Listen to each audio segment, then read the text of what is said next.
What's going on, Meat Mafia? Welcome back to another episode of the Meat Mafia podcast. Before we get rolling here today, we want to give a quick shout out to you, the listener. We are so thankful to have you on board with the Meat Mafia, and we cannot thank you enough for your endless support. Without you guys, we are nothing. So thank you so much for your comments, feedback, likes, subscribes, listens, everything. It means the world to us. With that being said, please go to your podcast medium's platform, give us a 5-star review. If it's not 5 stars, maybe don't give us a review. Subscribe, do the whole thing. We really appreciate that. And also, please go check out some of the links below. We have some great sponsors, and they are killing it in the world of food and providing great high-quality food for people just like yourself. Quickly outlining our sponsors, we have Holy Cow Beef, Rick Ranches, Equip Foods, and the Carnivore Bar. These are all great products. If you want to learn more, go check out the links below. Without further ado, here's a word from our sponsors. Holy Cow Beef is a regenerative farm based out of Lubbock, Texas, with humanely raised grass-fed, grass-finished beef available for sale and shipment. Companies like ButcherBox source from outside of the US and Australia and don't specifically have the American Grass-Fed Association, or AGA, label, but Holy Cow does. They also sell chicken and pork in addition to their amazingly high-quality beef raised right here in Texas. Alden and Ann Warren have overcome their own health struggles, and they have inspired us by the way they live their lives and by the way they raise their animals. So go check them out in the link below, and they also accept Bitcoin, so all you Bitcoiners out there, go check out Holy Cow Beef. Also, if you're in Colorado, go check out Rick Ranches, a grass-fed, grass-finished regenerative farm servicing all over Colorado. He also accepts Bitcoin, so all you Bitcoiners out there, go hit up Rick Ranches and get your beef today. This episode of the podcast is brought to you by the Carnivore Bar. The Carnivore Bar is an animal-based, shelf-stable product with only 3 simple ingredients: beef, tallow, and salt. The bar is inspired by the ancient traditions of Native Americans who needed to create pemmican bars to preserve meat for long-distance travel. The Carnivore Bar is perfect for animal-based athletes or busy people looking to follow a low-carb diet. It's easy to throw in a bag and take with you anywhere you're going, whether it's a workout, hike, or even packing it for a snack at work. I throw them in my triathlon bag and take down a bar immediately after working out. They're a fantastic product, so go check them out and use our discount code in the link below. Hayley, welcome to the Meat Mafia podcast. We are excited to have you. This is going to be a great combo. I'm really looking forward to it. So your background is an interesting one. You're a recovering vegan, which is, we love to have recovering vegans on the Meat Mafia podcast. So you're now a holistic health coach. You have this business that you're running, virtual health business. I'd love to learn more about that, but I think just to start things off, we would love to hear about sort of your background, your journey into this whole health arena and just understanding your own personal health, and then you're building your own business around helping others with their health, because obviously there's a number of people out there who are looking for good information, and I think that your account, your Instagram, is definitely one that provides a lot of value. So if you just want to start with your background, that'd be awesome. Sure thing. Yeah. So I think what brought me into veganism was actually a relationship. Okay. My boyfriend at the time was vegan, and he kind of brought this idea of like eating really healthy and clean, and I was all about it. So I was like, okay, like let's try this. And I continued on even after we broke up, and it was great. It was working well until it didn't work anymore. At one point I decided, you know what, I'm gonna do some traveling. So I went to India. I did a bit of traveling there, and that was kind of the last end of my vegan journey. Basically, I ate all vegetarian over there, and then started to dabble in a little bit of meat. But when I came back from India, I felt really sick. My digestive system was just all wonky, and I had no energy. My mental health was like going down the drain, and I decided, you know what, I need to make a change. I was using a evidence-based approach of like looking at my health and like thinking, is this really all?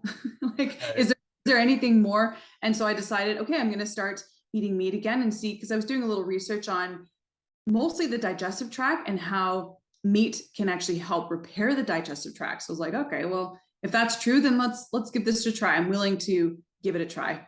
Yeah. And so I did, and I've honestly never looked back. Wow. That was 5 years ago now. So What was the feeling like incorporating animal foods back into your diet? Did you notice it immediately? You know what? It actually wasn't immediate. No, it was kind of because I was really hesitant. I think at Right. first, like, okay, I'll just have a little bit of this and maybe a little bit, but I was still eating like all veg and like still on the tofu train and the vegan protein powders and all of that. I was Mm. on that train. And so I didn't feel the effects right away until I kind of fully made the commitment only like in the last, I want to say 6 months since I moved to Ireland. Wow. Basically in February, I was like, this is a thing. And it's amazing how since I've committed to it and focused more on animal foods in my diet, how my health has changed like a 180, Wow. it's incredible. So What did the vegan diet look like? Because vegan, I think there's like a wide umbrella for like what is categorized as vegan. Like I see things all the time that just say like, or usually coming from a package, but it's like vegan approved or something like that. Like what was your version of the vegan diet that you were doing? Or and like you hear about like raw food veganism too, which is like oh my really, God. so. Extreme. Yeah, raw vegan. I did do a bit of raw vegan for a little bit, but it was mostly whole food, plant-based. So I would say that's kind of the direction I was going. Because my boyfriend at the time who got me into it, he's actually a famous YouTuber. I don't know if you guys know Really? Derek Simnet. What's his name again? His name is Derek Simnet. Okay. All right. I'm gonna have to look him up after. Yeah. I'll put him in the show notes. Yeah. And this is honestly, he's still a vegan and he has a vegan girlfriend and their whole life is vegan. And this is not to like shit on anybody's life and choices. I'm all about choice. But when he had introduced me to veganism, it was more whole food, plant-based. So we were eating a lot, like really little vegan junk food in that sense. And I think that's why I was able to sustain it for so long, because it was more on the whole food side of things and rather than like, your fake meats and vegan junk food and that kind of stuff. So yeah. Because if you look at the other end of the spectrum too, like the carnivore diet is an extreme diet as well, where you're eliminating a lot of foods from your diet.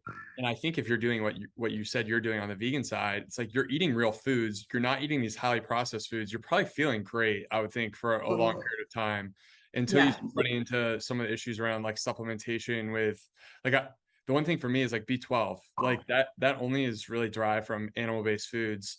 And I mean, creatine, there's a number of different molecules and nutrients that you're not getting from a vegan diet. So is there anything that you noticed initially when you started eating meat again that were surprising to you? Like what were some of the things that you said, okay, like this is probably what I've been missing out on and I should continue to do this? Like what was the thing that was like, okay, I need to keep doing this?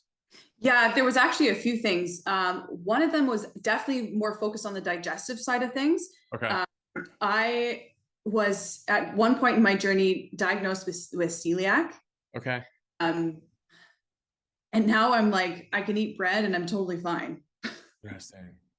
So the digestive tract in my body needed that repairing. And I do believe that it was the meat that kind of did that. Also eliminating it from my diet for so long and not having it in there probably helped as well. But that was one of the major differences that I saw.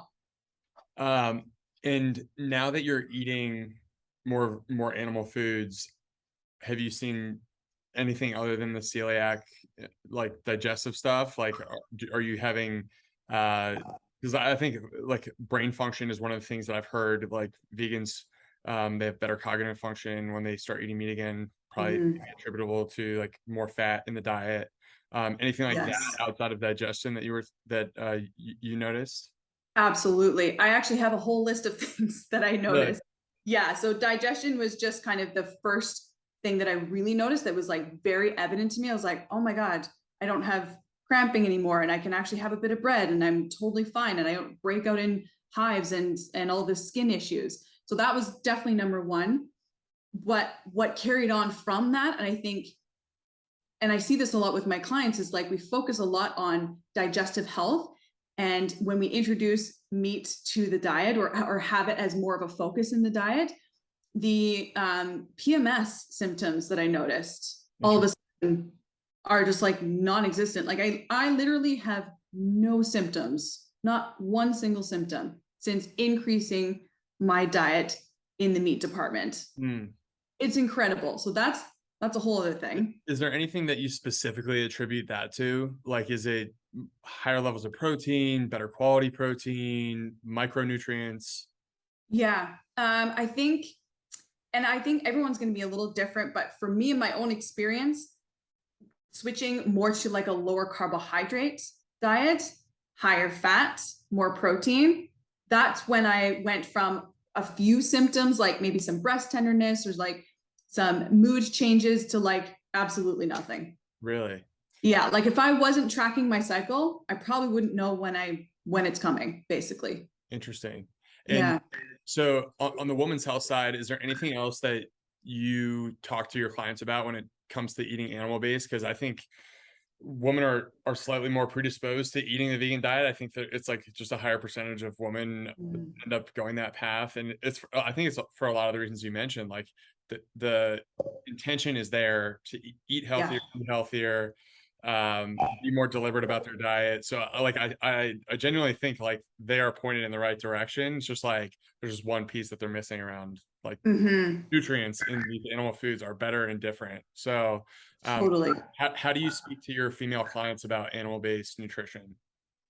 Well, it's a touchy subject for a lot of women, because there is this, we have such big hearts as females, you know, we're like, oh, the animals, you know, and I'm like, okay, but you just need a bit of education around this. Like there's no such thing as a bloodless diet, right? So having a bit of education, first off, I think is the number one thing. And then showing them, and my own experience, I think is really helpful for them. Like, hey, I actually used to be vegan, vegetarian for a bit, and this was my experience. And now I'm eating this, and this is now my experience. This is what my body is reacting to. And so the education piece is definitely number one, but I always allow my clients to just have choice. I'm like, I'm pro-choice all the way. So if you want to have a vegan diet, that's great, but we really need to focus on increasing your protein in some other way, and maybe supplementing with, you know, we can start with like some organ supplementation or something like that, you know, just to get those nutrients into the body. And I'm not here to convince anyone that you shouldn't be vegan or you shouldn't be vegetarian. Like I said, you're all pro-choice, but the educational piece and using yourself as your own science experiment. You know, like you got to use evidence-based decision-making to decide like, okay, is vegan or vegetarian giving me the absolute body of my dreams, energy of my dreams, skin of my dreams? Am I thriving? You know, and if I'm not, then okay, well, maybe I should think about making a change. So it's a tough conversation for sure. The guinea pig, or like be your own science experiment concept, is something that we talk about all the time.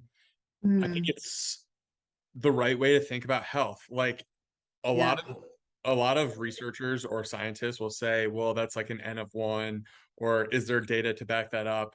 And honestly, I think like you can trick yourself into feeling healthy, like for a short period of time, like maybe what you experienced on a vegan diet, but you need to have that internal compass that's pointing you in the right direction so you can make changes, so you feel comfortable making changes and testing things out by yourself.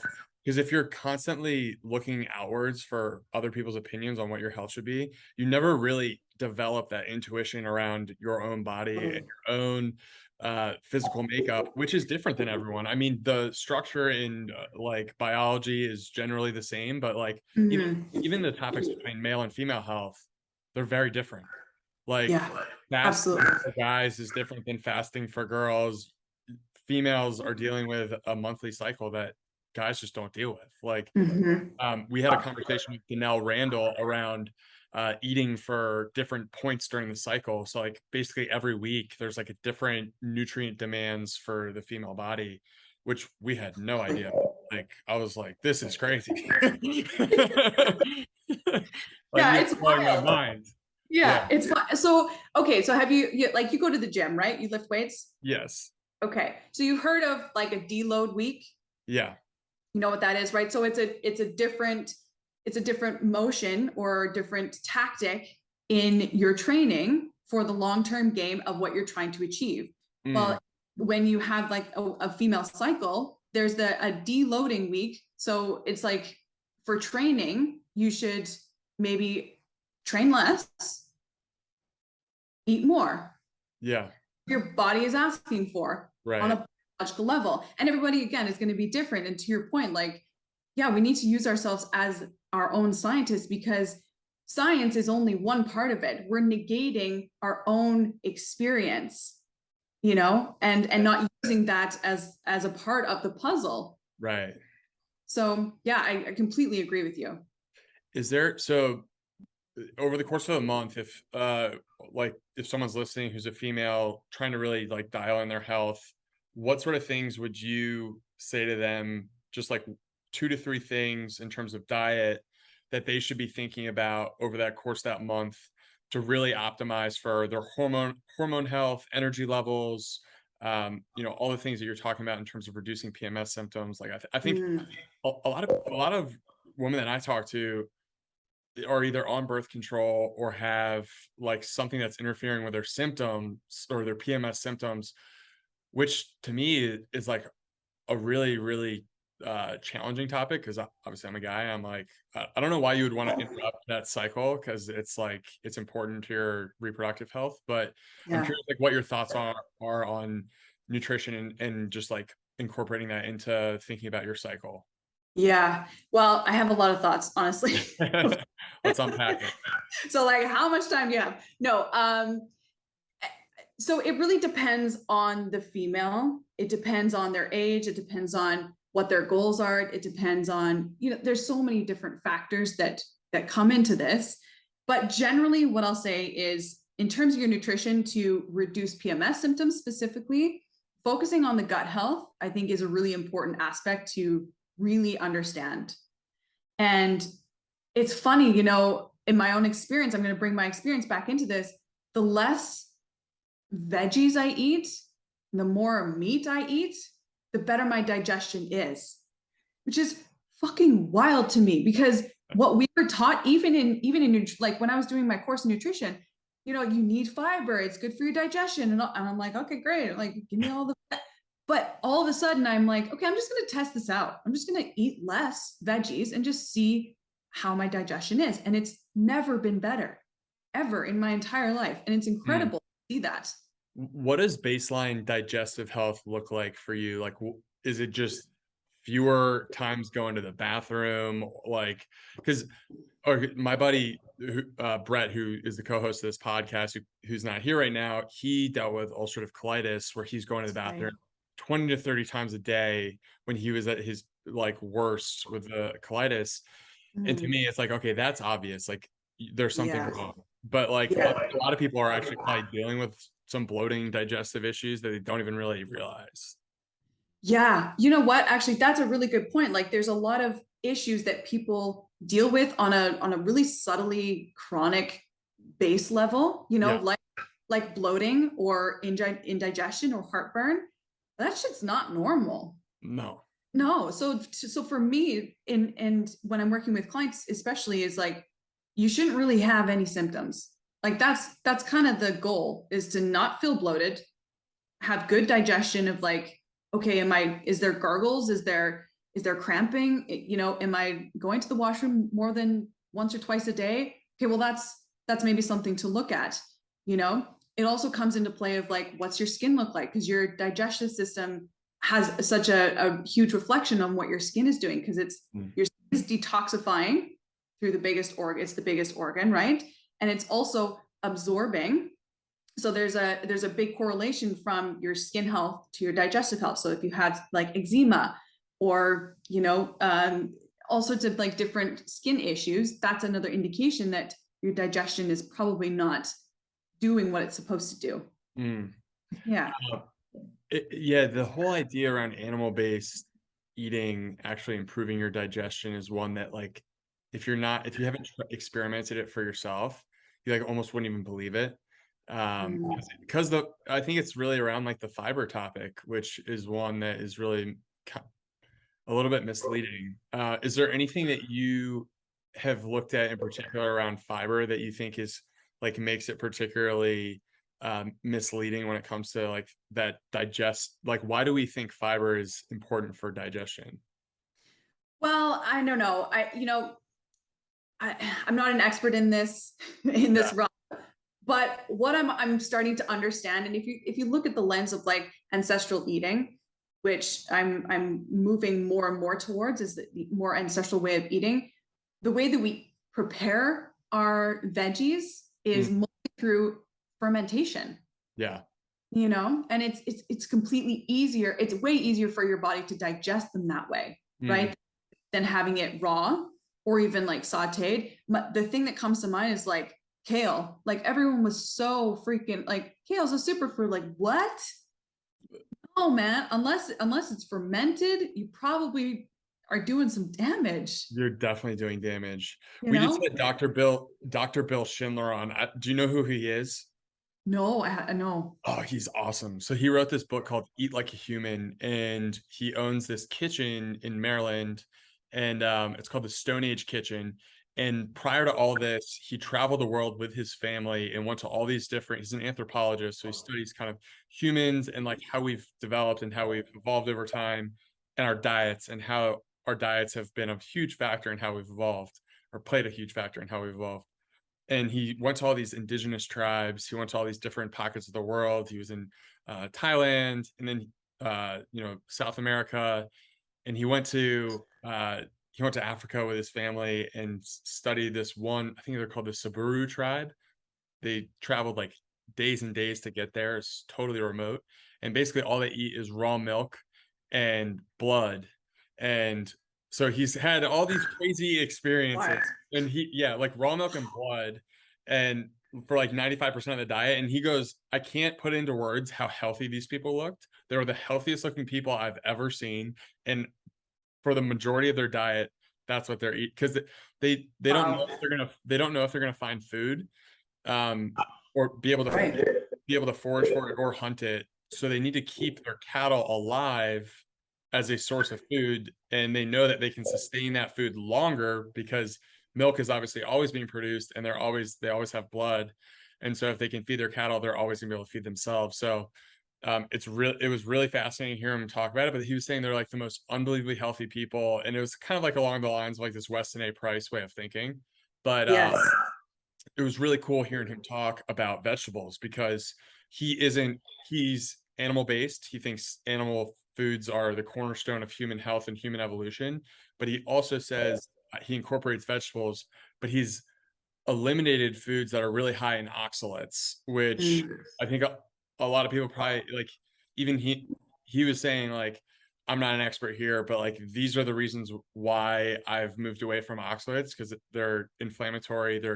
They promote like kind of the defense nature of the plants, which I think makes a lot of sense. When these Totally. plants can't move, they have defense chemicals, so they're not getting eaten and basically like eaten into extinction.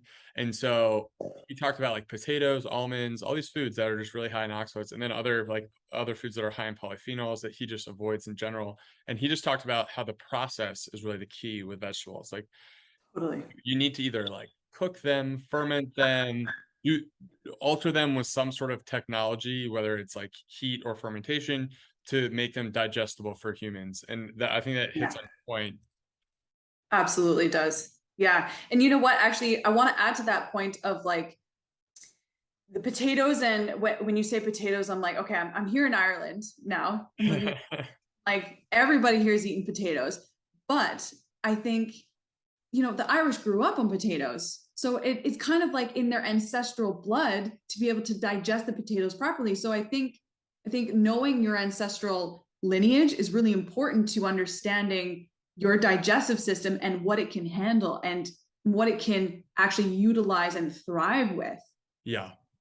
I'm really curious to see what the next few decades around nutrition really like what comes of it, because I think there's going to be this moment in time where we kind of reevaluate and think, okay, like all these new foods that have been reintroduced that are highly processed over the past 50 years just like don't serve a role in human nutrition, other than Yeah. just making us unhealthy and hungrier and less full of nutrients. So we need to go back to a period in time when we were eating more normal for a human diet, but we also can incorporate science to make it a little bit more specific for each person, where it's like exactly what you're saying. Like, Yeah. I mean, there's probably something to exactly what you're saying around like Irish people who grew up on potatoes, have figured out how to eat potatoes. They also do cook them often slow cook them and figure out ways to probably make them less disruptive to the gut. But yeah, there's something Yeah. to that whole idea of a little bit more of a personalized approach to diet that I think we'll probably learn a lot more about. It'll be like 23andMe or whatever. Yeah. Yeah. Yeah. Well, I honestly think that's the future of nutrition, is personalized to like in so minute ways, because I'll give you a perfect example. Like watermelon, Mm, I can't do it. really? Can't do watermelon. Every time I have watermelon, I get extremely bloated. I get foggy. I get lethargic. And it's like, what? It's just a bit of fiber, but it's something in the watermelon that just does not serve. So I can't have it, and that's why I think it's really important to use your body as your own sort of science experiment, Mm, and digestive system is out of whack. It's going to be harder for you to mm, really point those foods that are bothering you, because your body's always kind of in this like inflamed sort of disruptive state. mm. And I think from moving from a vegan to a more carnivore diet, it's allowed me, and now working with clients, to understand what the digestive system needs in order to thrive and feel, I don't know, like you don't want to do anything when your stomach is upset. Like No. you don't want to do Gonna lay in bed. you don't want to go for a walk, you don't want to read, you don't want to have sex, you don't want to do anything. Yes. Right. So like, and people don't quite understand, I think a lot of the times, what that actually feels like, because they're always in this state of like constant disruption, you Yeah. know? Yeah. Yeah, that's I've always I've always been a big proponent of fasting, and it's for that reason, because I think it has that spiritual effect on the human body where it kind of wakes you up and pulls you out of the things that are bothering your digestive tract, because your digestive tract is not operating during that period, really. So Yeah. you give it time to just rest, it lets you kind of get to that neutral homeostasis of like basically Absolutely. to me, whenever I fast, I feel like 24 hours to 48-hour fast feel incredible from like a cognitive perspective and also like digestive perspective. Yeah, absolutely. It's interesting. I've just started doing fasting for myself, Hmm. and haven't advocated it for my clients quite yet, because I want to use myself as an experiment. Yeah. I do notice it's difficult to go longer stretches. I think maybe because I'm a female, and I have a cycle. I'm not sure, so I'm still experimenting with that. Yeah. Um, what do you think about females and fasting? Do you think it's a bit different? So I haven't gone down the rabbit hole fully on the gender specific parts of fasting. I think Andrew Huberman has put out some information on this topic specifically, but there is something I know that it's been published and talked about in terms of like the benefits for men and females being different. And like Mm. there's obviously an extra variable there in terms of your guys' cycles and the fact that we don't have to deal with that. I think that definitely is probably a huge factor in like how it equates. So Yeah. Yeah, I think I would agree with that. I think too, like, especially in my age group, where it's like, okay, you should probably be making babies right, in next year or two, you're in right, your mid 30s or whatever. So if you're not intaking food, it's kind of your body's going into emergency state. Like what? You're not eating? No, you're eating. yeah, Yeah, gotta eat, So yeah, so I think there's definitely something to be said for that. yeah. Yeah. I'm curious to get your take on this. So you said you started the vegan diet because you were dating someone who is vegan, and I think we talk about on the podcast a lot around this idea of having community around you who are supporting your mission when it comes to like diet, lifestyle. It really does. Your environment, the people you surround yourself with, play a huge role in supporting your like motivations to just want to be healthier, want to be focused on these basic pillars of just being a healthy person. Mhm. So what was it, or like what aspects of being in that relationship were positively affected you? Because obviously he convinced you to go down the vegan rabbit hole, like probably improved your health at a certain point. So like Absolutely. what did that look like, and like what do you think about like the support system aspect of dieting? As I mean, even as a health coach, I imagine you feel strongly about that. Absolutely. We're so influenced by the people that are around us, especially the closest five. Right. We're heavily influenced by that. So I think having that was, I tend to see myself as like an independent person, and I can make my own decisions for myself. But he made such a great case at the time, and I have the tools and resources to like do my own research or figure, and it was just at the beginning of like this big vegan movement. So I thought, okay, well, this is a new thing. It's going to be good. And so I tried it and I felt good. And it was something that I was willing to continue doing until I didn't feel good, basically. Right. But I do think that that's a huge influence. Like my husband now, he's an Irish born and bred. So he's like potatoes, he was the one who actually introduced me to like eating a bit more meat and thinking about that aspect of like health. And I'm super grateful for that. But I do believe that, yeah, having the people around you kind of on the same page or supporting the same cause is really important and crucial to like what decisions you're making in the moment. 100%. Yeah. The social pressures can be really real in a lot of ways. Like when you go out to eat and you're like, so like Brett and I talk about it all the time. We'd go into the office, we'd have steak, and people would be looking at us like, dude, aren't you worried about your cholesterol? Meanwhile, they're eating like bags of Doritos and stuff like that. It's like, okay. But the social pressures are real, and Yeah. the average American at least is fairly unhealthy. So if you're speaking to the average person, like they're in some way influencing the decisions you're making if you're not fully aware of it, or just Yeah. mindful of it. Absolutely, especially on the vegan side.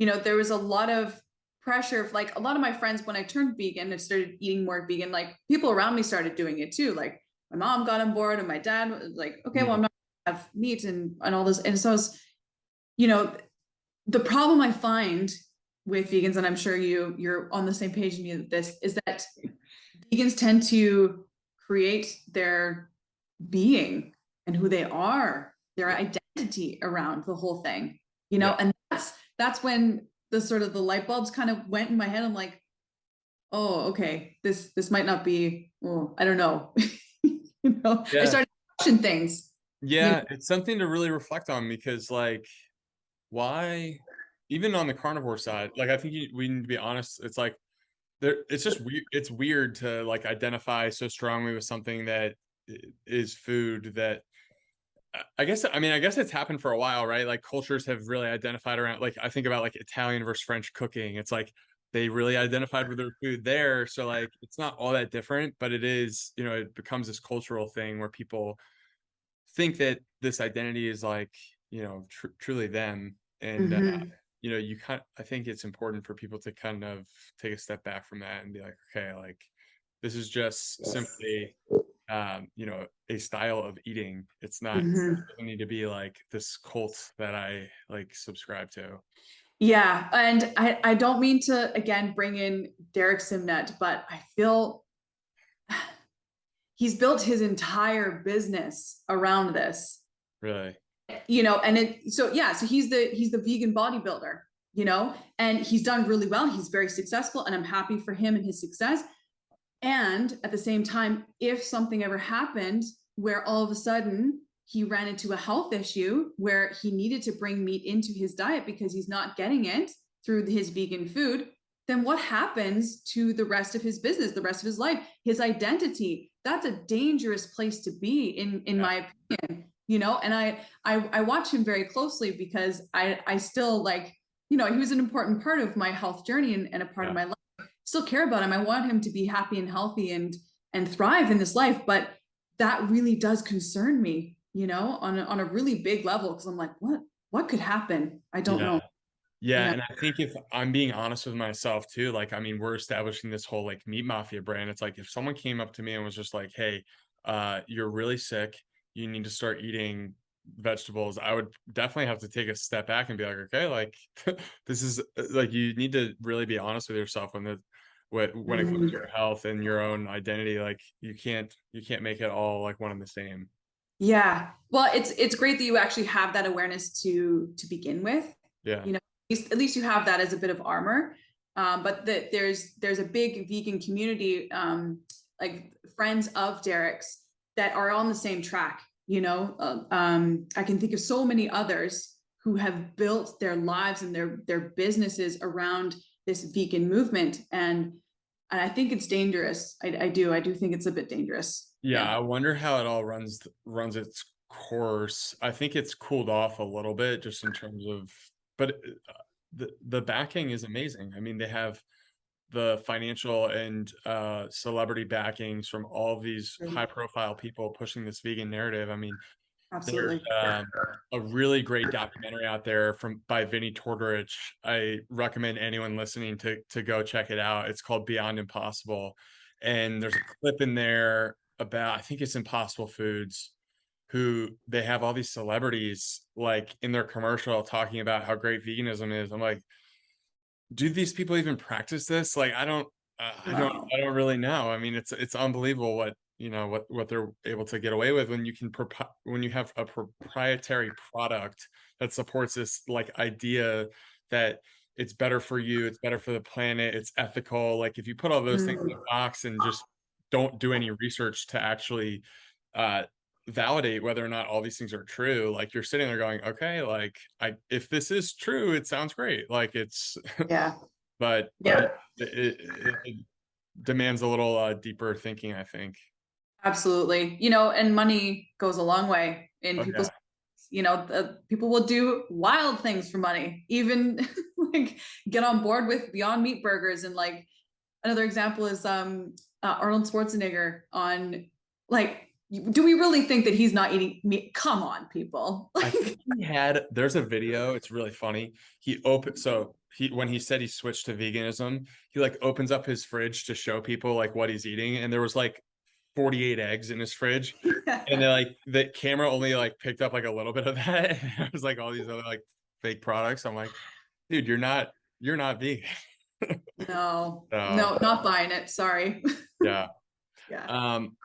Maybe just to get back on the topic of like that support system and relationship, is there anything you wished as a female that like going into a relationship or like having a partner, just to have the opposite sex or like your partner knowing what you're going through from a health perspective, like what is important for them to know about your own personal health that maybe they just like aren't aware of? Because I think guys can just be aloof to female health in general, like just being completely honest here. I appreciate the honesty. I do. I don't know. I think it's a little unfair to expect a male partner to really understand the female biology. Yeah. You know, if that's what your question is kind of leaning towards. But I do think like there's some really great apps out there. Like if any females listening to this and they're not tracking their cycle, why not? You need to start tracking yourself, even if you don't have one, even if you're on birth control and you are suppressing your cycle, just track a 28-day, pretend that you have something and just get on that train. And having some apps to utilize both your partner, whether female or male, they can actually see where you're at in your cycle. They can see different hormonal fluctuations, and it can give you cues of like, okay, she may be a little bit more moody this time, or she may need this, she may need a bit of support. That is probably the most realistic way to be able to like say, okay, I see you. I sort of understand what you're going through.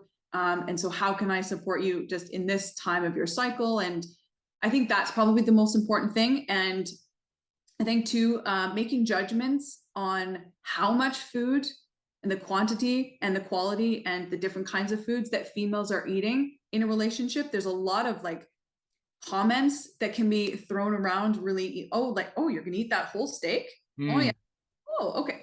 Yes, I'm gonna eat the whole fucking steak. Like what? Like how is it? You know, it's none of your fucking business. You know? the whole steak. And so those types of comments are really unsupportive. Yeah. Or like, oh, maybe you should just have the salad. Like, no, bitch, I'm having the steak sandwich. Like, no, that sort of language and that support is really unhelpful. Yeah. But again, I don't think it's realistic for men to like know the female cycle completely. Like I don't even know it completely. You know? Yeah, that's kind of the interesting part too. Yeah, it's like, I mean, as it kind of goes down to this whole personal aspect and intuition side of things that we're talking about. Like most people don't have a full understanding of their own health. Like I think it's a really hard thing to do. Like it's constantly changing. Your environment is constantly interplaying with your own body and mind, and so it's hard to really get a grasp on what is what. So that's a really fair statement. Absolutely. Is there, what was I going to ask? There's a hormone question. I actually, you know what, Clemenza, so for everyone who's listening, it took us a few tries to actually get this podcast recorded, which is totally fine, but there's a reason for this. Okay. So I have a brand new client. She just started 3 weeks ago. I do 12-week programs with all my clients, personalized nutrition programs. And she just started eating meat. She was vegetarian. What was it? She's vegetarian for like 8 years. Okay. She just started eating beef 3 months ago. We started working together 3 weeks ago. Her and her husband have been trying to get pregnant for the last 2 years. We just found out she's pregnant 3 days ago. Wow. That's awesome. That's insane. Congrats to her. And I was like, I asked her, I'm like, what do you think that's down to? And she's like, it's the beef. It's 100% the beef.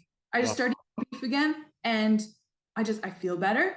My hormones are better. My mood is better. My sex drive is back. All of these things came, and now I'm pregnant. We've been trying. She's like, I gave up. We just like gave up. I'm like, wow, that's incredible. I think this is going to be the problem of our time, where it's like you look at the charts for guys too, low testosterone, incredibly estrogenic men out there who aren't eating enough meat, who are eating all these things that are like endocrine disruptors. Same thing on the female side. So the reproductive health is like, and I don't think there's any other indicator of like the significance of where our health is right now than reproductive health. Like this is legitimately you're talking about the most important aspect of any animal's biology, which is procreation. It's like if that can't happen, like something is seriously wrong. Oh my gosh, it's actually scary. Yeah. Maybe to that point, I'm curious to get your take on birth control, because when I said it the first time, I saw a little bit of a reaction. You know, I think it's really like the natural thing for it's like the natural path for a lot of people in Western society to just get on birth control, which is really unfortunate because they're generally teenagers and they don't have the wherewithals to say, hey, I don't want to do this. But obviously I get it. I mean, it's better. Maybe, you know, it's an education thing at the end of the day. So curious to get your take on that topic. Yeah, well, you could probably guess my answer. I'm really not for birth control. I would never condone anyone to do it. And I think that it does way more damage than it does any good. The majority of females, when they're around that 16 to 18-year-old age, the main reason they go on birth control is to mitigate their symptoms, their PMS symptoms, because they have major cramping and major mood swings. And, you know, that's part of like coming into womanhood, you know, so throwing pills at them is not the answer.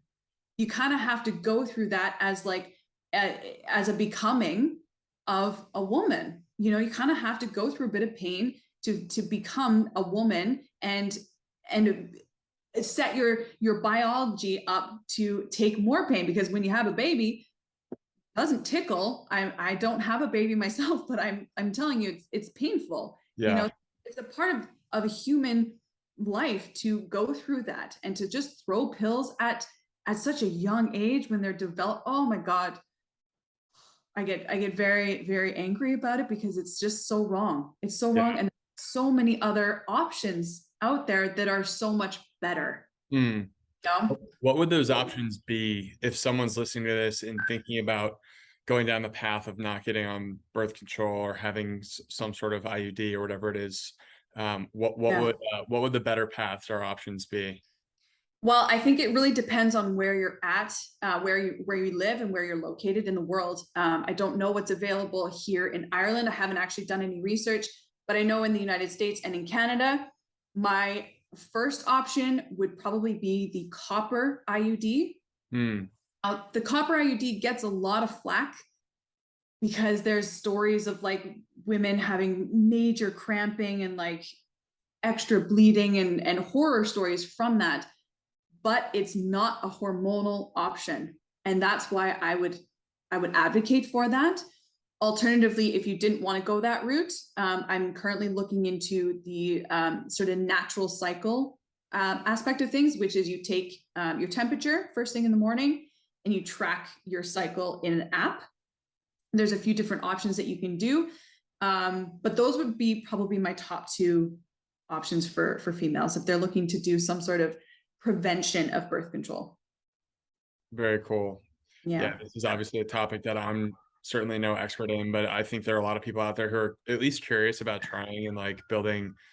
I have a sister and like, have dated women who've obviously just like had these problems with all these different medications that they're on simply around like lowering their PMS symptoms. And it's a lot of work and a lot of energy gone into just trying to solve this like this one specific problem that is a key part of our health when it comes down to it.